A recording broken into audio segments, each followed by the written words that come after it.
Welcome to Gambling with an Edge with your hosts Bob Dancer and Richard Munchkin. Bob Dancer is America's premier video poker writer and teacher. He's written 10 books, including Video Poker for the Intelligent Beginner and the best-selling $1 Million Video Poker. He helped develop the computer software Video Poker for Winners, and in 2004 he was inducted into the Video Poker Hall of Fame.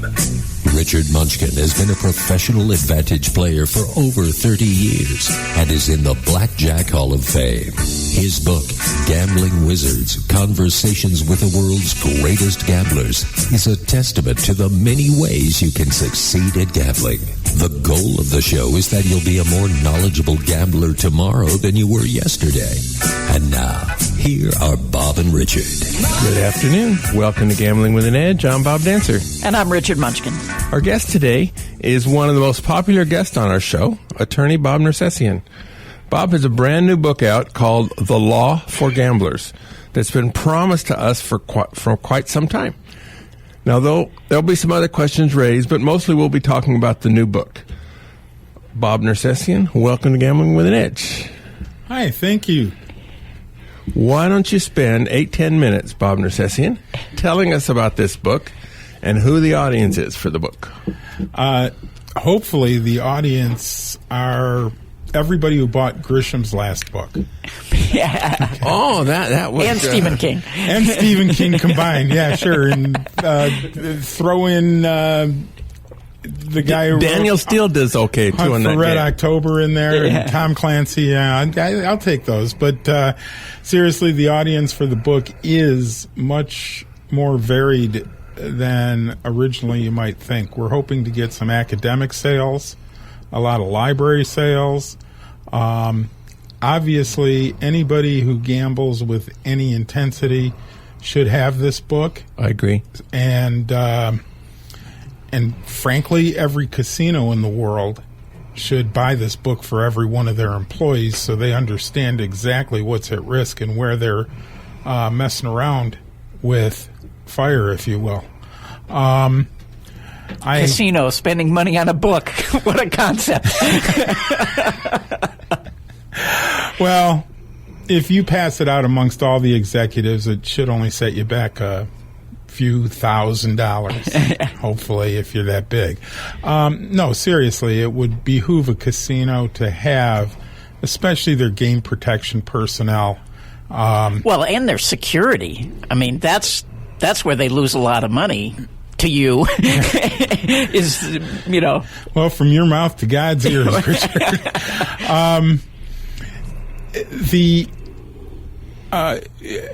I'm really hopeful for some sales to academia because, hell, it's all about patting yourself on the back, and if I can get into one or two classrooms, that's pretty cool. And I'm apparently already getting there a little bit. As a little side story, my daughter calls me from Washington, D.C., where she's living and working now, and she tells me, I just got a text from somebody at, I think, DePaul in their law school, and her text was, the professor is talking about your dad. And it turned out to be true. He was. So, was some of the stuff he was saying about you true? The question is whether it was good or bad. Okay. It mostly related to, there's a guy out there named Nersesian who's doing all of these things and driving us crazy or something like that. Well, I'm driving him crazy for a reason. So I like to think that I have a little bit of a homespun ability when I write, although people generally accuse me of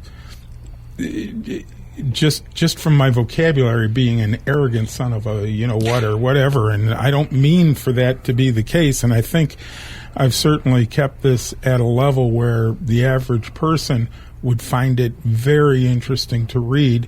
And I would suggest, and this isn't the place to put it out there, but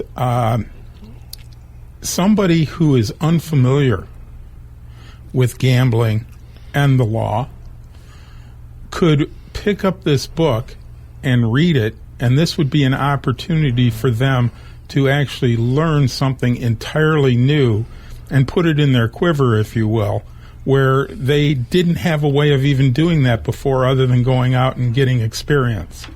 And experience can be a lot more expensive than the price of this book. All right, so let's ask you some questions about specifics in the book. On the issue of patron disputes with the casinos, you argue that in Nevada at least, the Gaming Control Board has a bias in favor of casinos. Further, you argue that if a player has a case in front of the Gaming Control Board, you better have a good lawyer present with you. Disregarding the built-in self-interest you have in making such an argument, why should a player hire an attorney at $300 an hour or more if you have a dispute with the casino? Well, first of all, the player can evaluate whether or not there's a contingent fee basis in there and not have to go out of pocket that $300 or more an hour. But the history of patron disputes before the Gaming Control Board shows that you need a number of things to succeed. One, you need to have a record. The record is the proceedings. And a lawyer can build that record to corner both the hearing officer and the casino in the proper case to live up to the deal that they've made, and you should either win that patron dispute out of fear for appeal or just out of simple justice. But there are examples in the book where hearing officers have taken incredibly strange positions in order to hold for a casino. For example, once a come-out bet is up on a craps layout, they have held that is the value of that come-out bet sitting up there is exactly even to the number of chips sitting in that come-out spot. After the first roll is happened? Yes. Uh-huh. Okay? This is the kind of thing I'm talking about. Another one that's in the book, for example, is a guy who bought NASCAR matchups, which is two NASCAR racers racing against each other. It was for Daytona, so the final field for the Daytona 500 did not necessarily rely on qualifying, but the event was called qualifying matchups, and the event date was the date of qualifying. Okay? So, after the fact, or after he had bought the bet, he noticed that the payoff was going to be based on the final lineup, not how these people were driving against each other, at least by what the rules of the casino were. So he went back to the casino and said, all right, how do you want to treat this? Am I playing on the day that you say the event is, or am I playing against the final field? Because I'll tell you right now, if it's the latter, I'm going to wager everything because I already pretty well know how that final field's going to work out because that's based on points. And he was actually giving the casino an out. The casino said, we'll figure that out later, and no, you can't have your money back. Turns out he wins in his qualifying matchups on the date of the event printed on the ticket, and the hearing officer says, nope, you lose on the date of the lineup, which was on their rules sheet. You don't get paid your higher wagers. So ask me, does that mean that there's a bias or not a bias with them? I don't know, but certainly I think the implication is there, and having a lawyer on your side, in that case I failed, by the way, but having a lawyer on your side can certainly up your odds. And I would suggest that in an appeal, what I just described would have had to have been reversed. But it wasn't appealed? No. On a $3,500 payoff somewhere, that cost-benefit analysis wins. So if you have a hearing with the Gaming Control Board and then you do want an appeal, does it go to a real court, or are you stuck with them for the whole process? The process is unwieldy. First, you do a patron dispute where an investigator with the Enforcement Division investigates it. That's step one. You get a decision. Okay? Now, either you or the casino can appeal that decision, or put that decision at issue in a patron dispute hearing, which is heard by a hearing examiner or hearing officer. He issues a decision anew. Okay? Then, after that, you can say to the board, your hearing officer was wrong, and you get a hearing in front of the board. Then after that, I believe now with our new Court of Appeals, that gets appealed to the Court of Appeals, and after that, that gets appealed to the Nevada Supreme Court. So when I say unwieldy, I mean they now have implicated effectively a 5 or 6 step process on a final decision in patron disputes. Chapter 8 of your book is on Indian gaming. Your first 2 sentences say, Indian casinos have a license to steal. It's just that simple. You don't want to tell them the title of the chapter?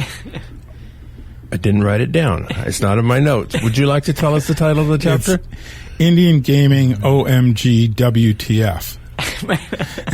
That's a good title. Okay. This chapter ends with your recommendation that a player should stay away from Indian casinos with the statement, once he is on the reservation, he is certainly off the reservation. Now, that sounds to me like a clever line, but I don't know what it means. Why do you say that? We all live in our society. We're familiar with our society. We're familiar with the systems of justice and what we all do every day to move through the day in a way that is consistent with our social contract. That's our reservation. When you're playing at an Indian casino, you're not there anymore. The social contract is nowhere near as strong as it was beforehand. Look at this. Another example from the book, the Coushatta Indian tribe, something like 678 people in Mississippi, who have an Indian casino that has floor space larger than the M. Okay? And now you have a dispute with that casino. The court you go to is made up of the people, that's 678 people who already have an interest adverse to you, that is keeping the money that you laid out there, are the ones who decide the issue. So what are your odds? And that's being off of our reservation and on theirs. I'm not saying I don't like Indians. I love Indians. But Indian gaming is its own very special little subculture. They have something called sovereign immunity, which allows them to go off in these odd directions where the deck is ordinarily stacked against you. Another example, as I understand, Bob Loeb had a misdemeanor trial in front of an Indian casino in southwestern Michigan. I hope I got these facts right. Well, if you're familiar with the case of Einbinder, Sheriff versus Einbinder. Hole carding. And the other cases that have held that 3 cases in the Nevada Supreme Court gaining a view of the dealer's hold card through sloppy dealing is not a crime at any level. Well, this Indian court called it cheating against all the law that was out there. So those are anecdotal examples, but certainly my experience has them fighting tooth and nail, saying you don't get to have something decided because we're an Indian tribe. But some are better than others, right? I mean, you've been successful in some states. Some states seem far worse than others. So Arizona, you had a big case, right? Yeah, but I was able to find a glitch that took that into the federal system and away from the Indian tribal system. Now, I did have success in the Indian tribal system to the extent that I got the seized money back. But they were looking at something that was, from my perspective, just bare theft. And no matter how skewed your court system might be, you don't get to say, yeah, we took the money and that's all we have to do. It's ours now. Now, in California, do they go to? Isn't there some deal in California where it goes to normal courts, or or is it Indian courts in California as well? Indian courts in California as well. Yeah. And there's even one of the big issues in front of the Supreme Court right now is if you're dealing with something like Harrah's Rincon, which is a partnership between Harrah's and the Rincon tribe, and the place is managed by It's not a partnership; it's actually managed by Harrah's, and ergo the name. And it looks like a regular Harrah's property anywhere else. Can you just sue Harrah's? Most of the law right now says no. Wow. Well, just sue Harrah's in ordinary court. Most of the law right now says the tribe probably has more money than Harrah's anyway. So. Okay. But I have to say, I mean, just for our listeners, that playing in Indian casinos is high risk but high reward, because often some of the best opportunities for advantage players are in Indian casinos. Yeah. And, but you just have to be aware that, you may have to fight some battles. I don't think this is in my book, but it was in an article that discussed this that I gave a comment on not too long ago. It works like heroin. Okay? When an Indian casino takes actions adverse to an advantage gambler and it hits the press, that tells all the APs out there, oh, there's a game somewhere in that casino that is cool. And instead of fleeing from the Indian casino, and I'm not saying whether this is the right choice or the wrong choice, you will see an influx of advantage gamblers towards that casino to find out what the player was playing that caused such consternation from the Indian tribe.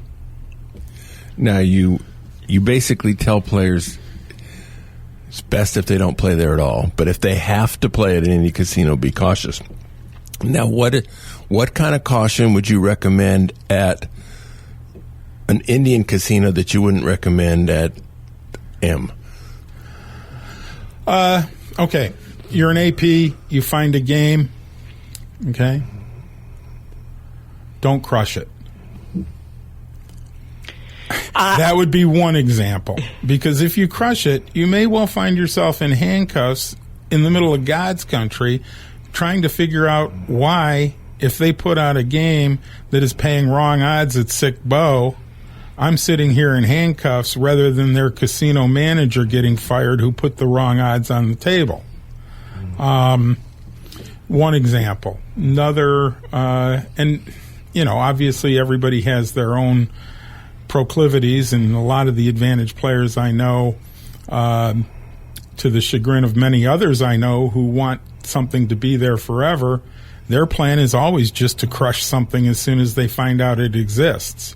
Take it till it breaks. Well, when you have the break point at an Indian casino, it might be a little more than just being told to leave. And the key example that comes to mind, go read the case you talked about a few moments ago. And in that case, the guys who took those guys in the back room and threw them in handcuffs also grabbed every penny in their pocket. Well, that's another thing I would say is... And their plastic donkey. And their plastic donkey, yeah.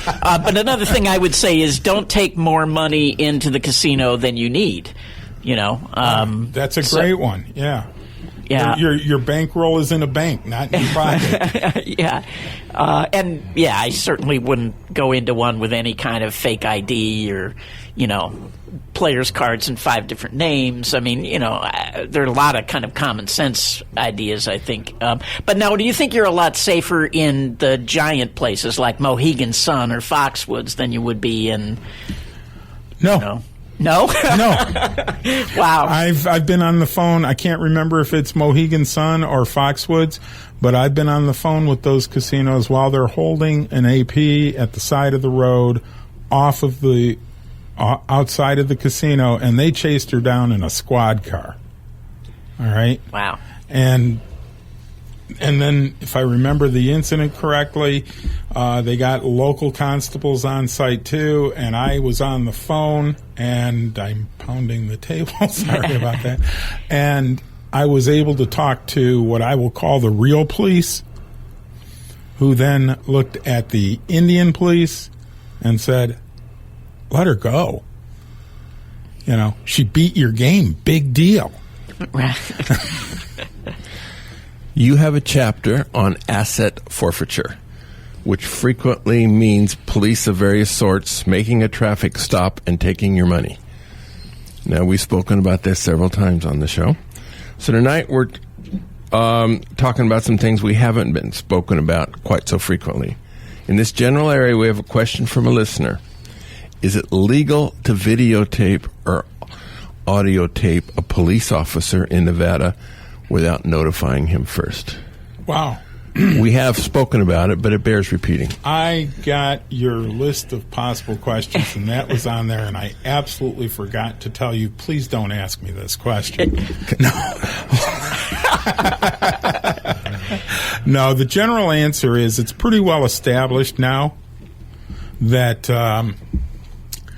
you can videotape or audio tape police officers in the performance of their duties as public servants while they're working as public servants, as long as you do not interfere with their job. You've asked me an impossible question, Bob, because the answer is if it's somebody standing up on the curb with their cell phone out, or even a video recorder, or for God knows how this would happen, a 32 millimeter film. That might be obvious. I'm pointing out that it can be obvious, but it shouldn't be hidden. Yeah, you can videotape that incident. If you are the actual subject, I don't have an answer to that, because it may well be that they could term that interference with them doing their job. You are distracting them from what they're doing, and interference with a police officer in the conduct of their duty. You're not exercising really a First Amendment right while you're the subject, or there could be an argument that you're not. So if you're the actual subject and you pull out a camera and then get in the cop's face and are filming yourself doing that, that could be pretty different. Right, but if you just turn on your recorder and it's sitting in your pocket while the whole thing, you're not breaking any law by recording the conversation with the cop.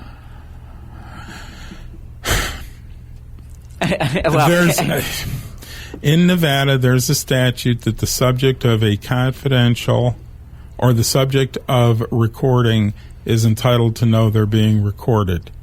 There's really no downside to saying to that cop, you're being recorded, do that. I think you're still probably okay even if you don't, but why risk it, you know? But if he then demands you turn it off, then you have to turn it off, or? How would I handle it? I would say, the recorder is in my pocket. It is not interfering with our conversation in any way. You're conducting a Terry stop. If you decide to arrest me, you can do an inventory search and shut my phone off. But until that point, it's there and it's recording you. There you go. I'll write that down later. Yeah, I might want to listen to this thing a couple times. All right, new subject. He didn't tell me not to ask him this one either. In the chapter on hiring an attorney to help with your taxes, you say some attorneys and accountants have been known to turn in their own clients. Oh, yeah, that freaked me out when I read that. You cited an article in the Los Angeles Times that referred to one unnamed accountant in St. Louis who did this. There's no attorneys mentioned in that article. Surely this has to be very rare, isn't it? You ask an excellent question. And what about attorney-client privilege? Oh, what about it? Okay. I can't shoot you, but if I pull out a gun and put one between your eyes, you're just as dead. Okay? I'm sort of serious when I say that. The attorney-client privilege is all fine and good, but if you're dodging the IRS for $30 million and your attorney knows about it and he goes to the IRS and says, if I get you $15 million, will you keep this confidential and give me 10 of it? What do you think the IRS answer is? Wow. Okay. Yeah, not all attorneys are I love attorneys. I married one. But not all attorneys are completely above board. I have some anecdotal information that what I said is true. I have also added to the footnote in the book a circumstance where an attorney did turn and give the IRS the information to the client. It isn't just the one accountant one you read. And now to the more important question that Bob asked, which is, surely this is rare? Surely we don't know. Okay? I hope and pray and even assume it's rare, but I don't know. I anecdotally know of a circumstance where, from what I understood, the IRS actually acknowledged that they had 3 private CPAs on their payroll for just this purpose at one point. Wow. Here's the problem. All of this dates back to the a lot of this dates back to the early 80s when I was a tax attorney. And despite the wonderful and global nature of the internet, trying to redo research or knowledge that you had 30 years ago is not always there. Okay. Different subject. Assume I have a room in a casino. Maybe comped. Maybe I paid for it. Tell us if that matters. The casino decides I'm a card counter and evicts me from the casino and demands that I vacate the hotel room immediately. Do I have a case against the casino for violating their duty as an innkeeper? My belief as of today in all 50 states is that you have a cause of action. Even if it's a comp? Even if it's a comp, because that one would be a promissory estoppel. You've traveled to that casino and taken up that room on their promise that you would have it. They have now canceled it without a valid reason. And now you have an action in what is called promissory estoppel, and you get your reliance damages on the promise that they breached. Wow. I mean, because I don't think people know that, because that was certainly a common practice to get barred, especially they love to do it in the middle of the night, you know. Okay, so you have a cause of action, all right? You lost a room and you spent $300 on airfare to get to Vegas. You can go across the street and get another room for $38 a night. Go find a lawyer, because promissory estoppel is not a tort. Go find a lawyer to sue a casino for your airfare and your 2-night stay at $35 a pop. Okay. There's the rub. I withdraw the question. This is a true story. Somebody told me of it recently. I don't know if it's on your list. Wait. Before we move on, could you do it in small claims? Sure. Are you going to win in small claims? I don't know. I don't know. Lawyers like me are judges in small claims. Okay? Then I should win. How many lawyers are there like you? If you're counting just regular lawyers out there, I don't know. I think we're up to bar number 9,000 or 11,000 something in Nevada, and we're over 150 in California, 150,000. There's a lot of us out there, and we run the full gambit from good to bad, and you don't have to be particularly good to find yourself sitting in small claims court. You don't have to have a broad swath of knowledge. You might be a criminal attorney now hearing civil small claims. I'm not picking on lawyers. We do our darndest to know as much as we can and work as hard as we can. And I would suggest that 99.9% of us do not turn in our clients to the IRS. I would hope not. So, but, you know, are you going to win? You can bring the claim. My personal feeling is you should win and you should get your reliance damages. But in reality, at the end of the day, you win cases you should lose and you lose cases you should win. And that's for lawyers. What do you think you're going to do? All right. True story. Happened recently in Vegas. A player earned a bonus of $100 in free play. that had to be placed in his account by a slot club manager. So the supervisor typed in $100.00, but somehow forgot the decimal point, so it ended up as $10,000. When the player went to play it off the next week, he was expecting $140 because there was weekly play in there too, but instead it was $10,040. He played it off in $1,000 increments so as to be able to cash out the tickets at a normal change machine and not having to go to the booth. Ended up less than $10,000, so probably there's no structuring involved. Has this player done anything wrong? Before I answer that question, I want to ask you, is there going to be a casino or a cop retracing their steps after I give my answer? Because you're not going to like my answer. I can tell you what the casino did. Would that help you any? Oh, so this is all out in the open now. As a story, the casino, he got no mail the next month. He went in to ask why, because he'd been playing his normal amount. That's pretty ballsy right there. Right? After that, to go in and ask why he didn't get mail? And so they went and they said, this is kind of funny. They had he had like $200 of free play, and his comps built up. They took his $200, and they figured it was their mistake. They recognized that. So the best way they had to get even was to take his $200 in comps. He no longer had that, but he could play and he could earn mailers and stuff in the future. So he's back playing again. He's not would not be an AP.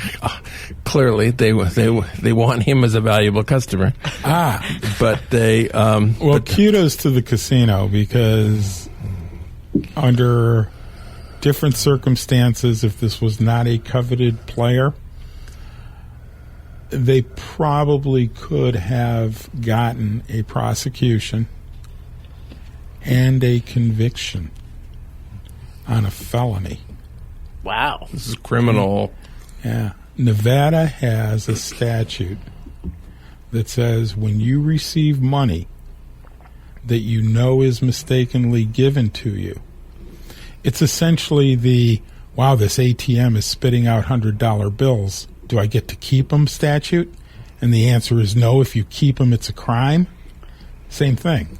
If he knows it's money not earned and mistakenly given, he has a duty to return it, and absent fulfilling that duty and converting that money to his own personal use, he commits a felony.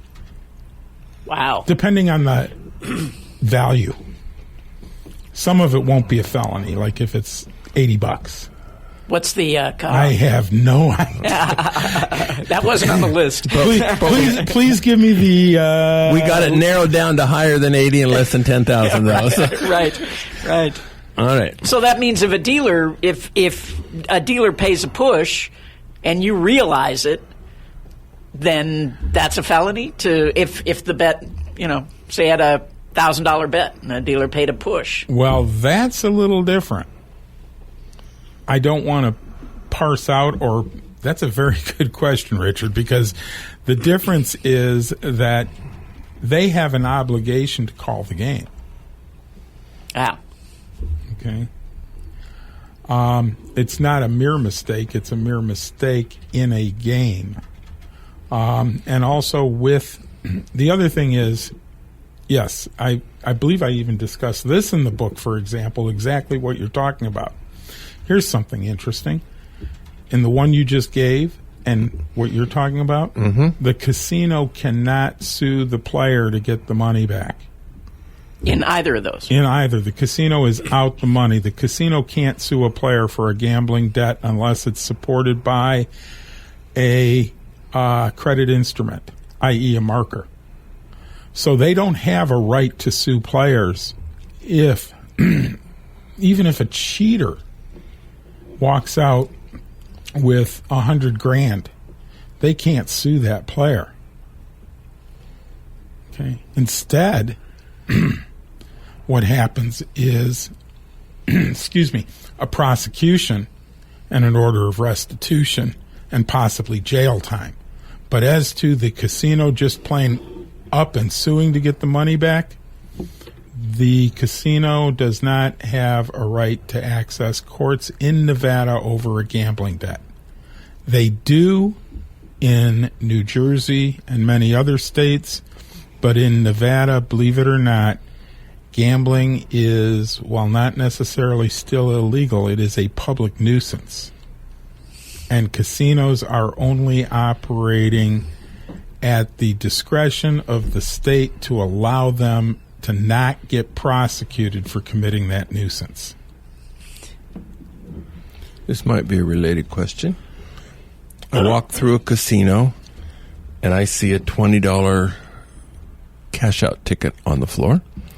I pick it up. Either I put it in a machine or go cash it. Somehow I keep the money. Has that been a crime? Generally, the thought is absolutely not on what you described. If you walk by a machine and see the money still in the machine, that is likely not a crime either. That comes under what's called abandoned property. But where it's running into troubles is the person who turns around for a minute to talk to their aunt or puts their chair up against the machine and runs to get a drink at the bar, and a slot walker comes by, pushes out the cash out ticket and takes it, and then when he gets picked up, he tries to say, "Oh, I was just collecting abandoned property."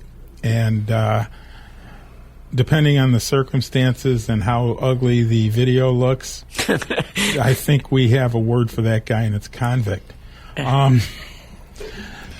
Okay, different question.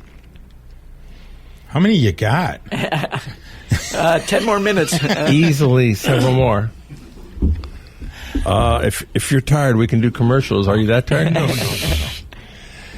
Greektown Casino in Detroit changed ownership recently, and now the group that owns it is called Jack Entertainment.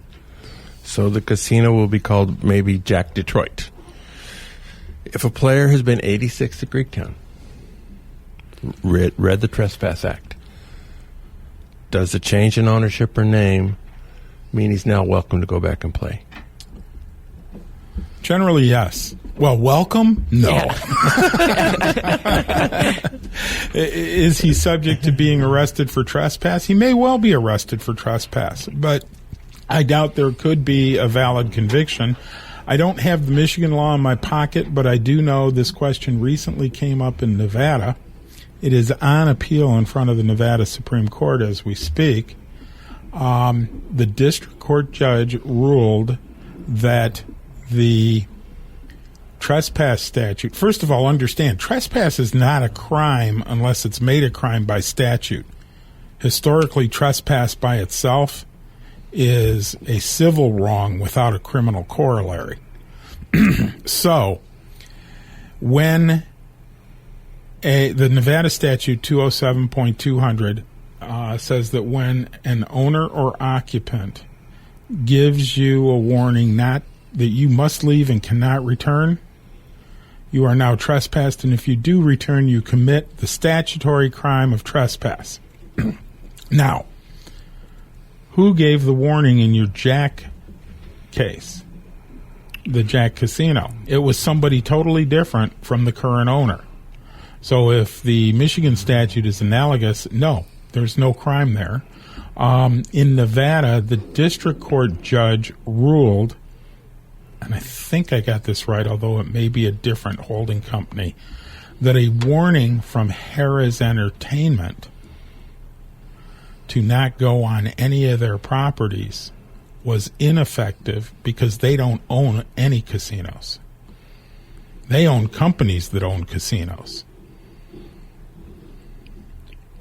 Huh. And Harrah's is appealing that. Yes.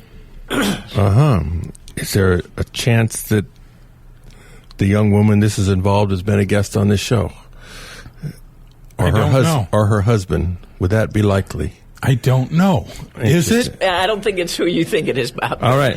If it's not who I think it is, then we're going to do commercials. You're assuming that I've listened to this show beyond when I'm on it.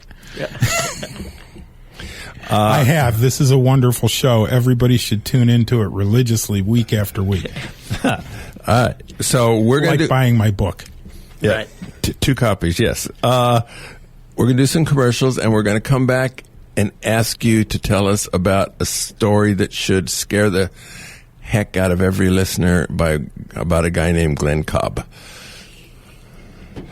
South Point has more than 10,000 games, returning more than 99%. This is more than anybody else has. Big promotion this month is called the $600,000 March Money Madness. At all times, there's a casino-wide progressive with a value that grows from a reset of $10,000 to whenever it's hit, which it must be hit by $25,000. One lucky player gets the prize, and everybody else with a player's card inserted when it goes off gets $25 in free play. As soon as the jackpot is hit, another progressive begins at $10,000. This will continue all month long. All machines are eligible. An additional minor progressive is always running between $1,000 and $2,500. This progressive is likely to go off about 3 times a day. Double points are on Thursday, March 17th, if you're wearing green, or even if you're not. The free video poker class this week will be 9-6 Bonus Poker Deluxe. The game is very similar to Jacks Are Better, except that it pays more for all 4 of a kinds and less for 2 pair. At the South Point, you can play it at full value between bets of $1.25 and $50. The return is 99.64% when played well. Slightly positive all month long, including the slot club and progressives, and more positive on the double point day. At the Palms, between now and the end of April, they have drawings every Friday and Saturday night, 7:15. Must be present to win. 5 winners share $5,000, plus a chance to win $1 million in the $1 million match game. PFP, Play for Prizes. They will begin next Monday, where for 2 weeks you can earn Albertsons gift cards. The 2 weeks after that will be cash. Prizes will be redeemed at a rate of 0.20%. You keep the points up to $190 a day. This week through Friday, March 4th, there's no PFP. Instead, every day you get a multiplier at a kiosk, which must be turned into the Club Palms to either Boothling or box in the corner. You may earn up to 80,000 bonus points a day, assuming you get a 2x multiplier and play the 80,000 points. This promotion gives you $200 in free play instead of the $160 you would normally earn on gift cards if you were playing on the PFP. Much better, in my opinion. If you get a multiplier of 3x or higher, so much the better. There will also be 2 multiplier Wednesdays in March, on 16th and 30th. Here, video poker players receive a minimum and maximum of 2x and maximum bonus points of 40,000 points. And on these 2 multiplier days, it's also eligible for the PFP in addition to the double points. Videopoker.com. It's the best place to play a lot of games. If you sign up for the gold membership, $8.95 a month or $79.95 a year, this allows you to get correction on most of the games. The game of the week is called Powerhouse Poker.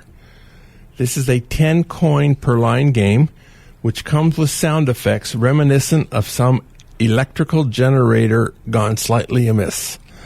On dealt hands, you get multipliers and additional hands, which vary by game and by number of lines played.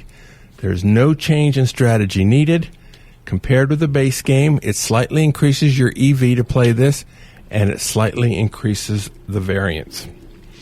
All right, Bob Nersesian, we got about 10 minutes. Tell us about Glenn Cobb and why it should scare the heck out of all of our listeners. No. All right, in that case, I have another question. You'll have to read the book for that. There's the point. Buy the book, read all about it. No, seriously, though. I have other questions. No, well, centering on Glenn Cobb, which is discussed in the book and is all public record, and that's where I got it, was in my own independent research. This is not a rare circumstance. This, in my actual practice, I have run into something functionally identical to this 2 other times. All right? So what we're dealing with, and it just as an aside too, I don't think it's materially different, although I'm not saying that it is exactly the same as the various prosecutions that have been attempted against Billy Walters. Okay? If you're big and you're a big bettor and you are very sophisticated and you have put together a consortium or something like that to make wagers, and the government discovers it, they think you're a bookie. They do not have any real recognition about the 2 sides of the transaction so far as bookmaking statutes are concerned. The example I'll give you is one that comes out of my own family, which was the first time I ran into this, and this goes back to trying to research something from 1985. But a relative of mine who was reputed to have mob connections, I don't know that that was the case, but he was certainly a 2-time loser, got picked up on the 3rd time for bookmaking. And he was arrested with, if I can remember this correctly, 32 other people. It was a Detroit, Las Vegas, as the government termed it, connection. Okay? What they were a wagering consortium of gentlemen, and I believe they were all men, who had gotten together. They weren't laying off for other people. They were all invested in it, and they were making bets, and where you make bets is in Vegas. Okay? So they would send out their representative to make bets, and he would make the bets, and then wins, losses would be divided up, what have you. That's not bookmaking. It's not bookmaking within a country mile. But they arrested this relative and the other 32 people, and because of his history, they went after him first. Okay?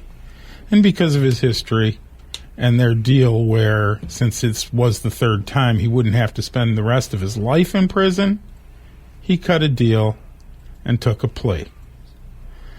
The rest of the people were not as badly situated, and they went after him first and hardest because they were pretty sure that no matter what, they could squeak a plea out of him. It's my opinion. They then tried the case against their strongest case, against defendant number 2. Jury was out. Jury came back. Gee, government, don't you understand the difference between illegal bookmaking and making a bet? Not guilty. 3rd trial, same time, same result. After the 3rd trial, 29 people had all charges against them dismissed. It happens all the time, and it is impossible to get into the head of a U.S. attorney and convince them that playing big money on sports can be of a nature which is not illegal. I know of at least 4 people who've had the feds come knocking at their door saying, you're making too much money, you can't just be gambling. I mean, yeah, and it's scary. I mean, fortunately for the 4 people I know that it happened to, they were able to demonstrate that they weren't doing anything illegal, that they were just gambling. But yeah, you can just be committing the crime of being successful, which if you're in a cash business, that's, And actually my favorite line from my book, my own cheap plug here, my favorite line from my book is Chip Reese said, just because I'm not doing anything illegal does not mean I won't have to defend myself someday. I think I've made that clear throughout all my appearances on this show. Yeah. I saw from the look on Bob's eyes that he's surprised by what both you and I are saying, I believe. No, Bob is searching his notes to find another question to ask you before it lasts. I find listening to you fascinating, Bob, and so I just lost my place in my... Well, while you're looking, I'll continue on with, I know of the other circumstance that I know of had the government taking over $600,000 when they raided the research base for a group of bettors, and rather than get in the fight and everything else, these people just left the country and left the money because that's how successful they were. And nobody was ever prosecuted, but the whole thing was ridiculous because they were bettors and they watched their games. And when the government sees a basement with 7 45-inch TVs in it, they go, wow, look at those TVs. I get one, you get one, we all get a TV. All right, we got 2 minutes.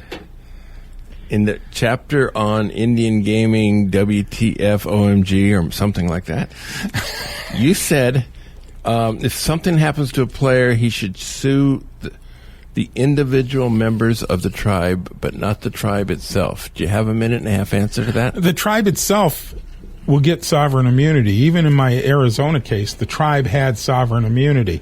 The big danger is that when you sue the tribe, the test in federal courts is the money of the tribe at risk in the litigation? When you join the tribe with the individuals who actually committed the torts on behalf of the tribe, then you run the risk of what has happened in many cases where the judge looks at it and says, obviously this is an attempt to get money out of the tribe. That you can't do in federal court. This is an attempt to skirt that and avoid sovereign immunity because you took that shot. We're going to grant everybody sovereign immunity. Wow. All right. We want to thank Bob Nersesian and go out and buy his book. The title of it again is The Law for Gamblers. Should be out very soon. It's already on Amazon. It's you on can pre-order Amazon, it. yes, and some other sites as well, as from what I've seen.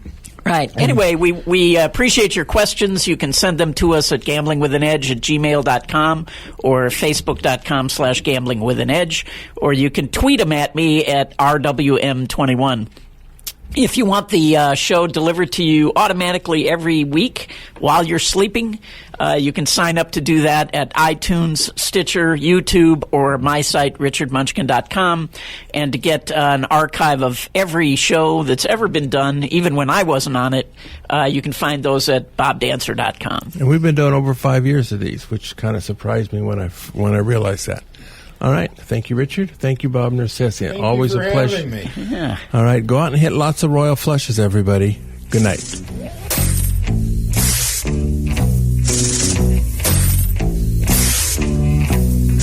You've been listening to Gambling with an Edge with your hosts, Bob Dancer and Richard Munchkin. Subscribe to the show in iTunes, and episodes will be delivered to you automatically every week. Archived versions of past shows may be found at bobdancer.com and richardmunchkin.com. We welcome emails at gamblingwithanedge@gmail.com. Bob Dancer and Richard Munchkin are both available on Facebook and welcome your questions. The sponsors for the show are the South Point Hotel, Casino and Spa, the M Resort, the Palms Casino Resort, and the website videopoker.com. Join us again next week for another Gambling with an Edge. Views and opinions expressed on this program were those of the hosts and guests and did not necessarily reflect those of Vegas All Net Radio, its affiliates, or its parent company.